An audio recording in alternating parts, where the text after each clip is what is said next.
Bendita seja a Trindade, para sempre seja bendita. Livro Suma Demoníaca do Padre José Antônio Fortea. Questão 69. Que ordem seguem as três tentações que Jesus sofreu no deserto? Todo mundo conhece as tentações que Satanás fez Jesus passar no deserto. A tentação do pão, dos reinos e de ser reconhecido. Agora, por que ele lhe tenta para que o adore, quando não conseguiu sequer que aceitasse a tentação de que quebrasse o jejum? Por que finalmente tenta que se retire do pináculo do templo, se ele tinha desprezado a glória do mundo inteiro? Porque a última tentação é a de menor tamanho? À primeira vista, pareceria lógico que a tentação começasse por um pecado maior, e como falha, tenta-o com pecados cada vez menores, de menor malícia. Se a chave não se encaixa em uma fechadura, tenta-se com outra menor. Que lógica seguem essas tentações?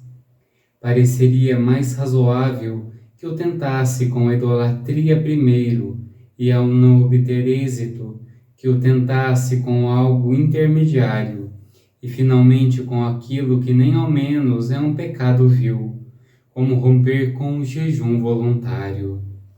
No entanto, essa primeira impressão de que essa seria uma sequência ilógica de tentações é falsa.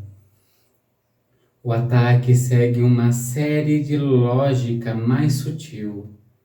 Segue a ordem de tentações que sofre uma alma que se decide viver uma vida espiritual. Por isso, há grande simbolismo nessas três tentações. O primeiro demônio tenta com as tentações da carne, simbolizadas pelo pão. Esta tentação de asceta simboliza o que é chamado a noite do sentido. Se a alma resiste a essa tentação, todos os apetites do corpo, não há razão para continuar tentando em um campo em que a alma já tenha sido suficientemente fortificada. Após a noite dos sentidos, o demônio tenta-o com o mundo. O santo sente a beleza do mundo, as atrações desse mundo que ele deixou. Esse é um símbolo da noite do Espírito. Na noite do Espírito, não se tenta com essa ou aquela alegria particular, mas a tentação é então todo o mundo em que vive, mas que já não goza. Se ele resiste a essa tentação, cai a soberba, pois uma vez que atravessa a noite do Espírito, o único perigo que resta é o orgulho pelos próprios dons recebidos. Assim, a última tentação vai contra a humildade. As três tentações são símbolos de uma das fases das tentações da vida espiritual. Por isso, deve ser acrescentado que aquelas com as quais o demônio tentou Jesus foram particularmente sutis.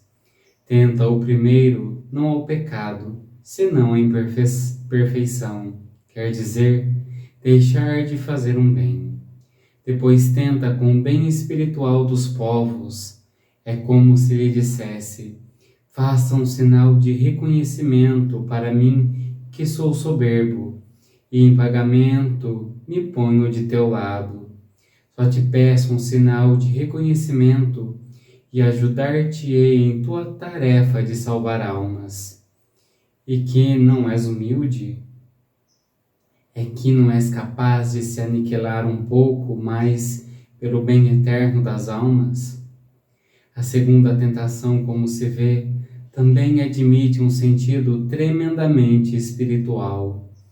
Não pedia que Jesus deixasse de ser Deus, só se lhe pedia o sacrifício de se humilhar um pouco. O justo que tinha feito tantos sacrifícios pelas almas, não poderia fazer mais um? É a tentação de fazer um pequeno mal para conseguir um grandessíssimo bem. A terceira tentação é a da soberbia, a de não se ocultar, a de ser reconhecido publicamente. Era prescindir do fato de que é Deus, no momento em que Ele determina o que agradece aos seus servidores, o que engrandece aos seus servidores. Mas, ainda que Deus determine esse momento e essa hora, por que não adiantá-lo?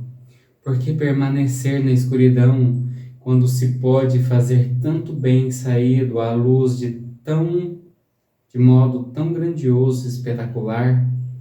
A terceira tentação, como se vê, é a mais complexa de todos. Deus abençoe.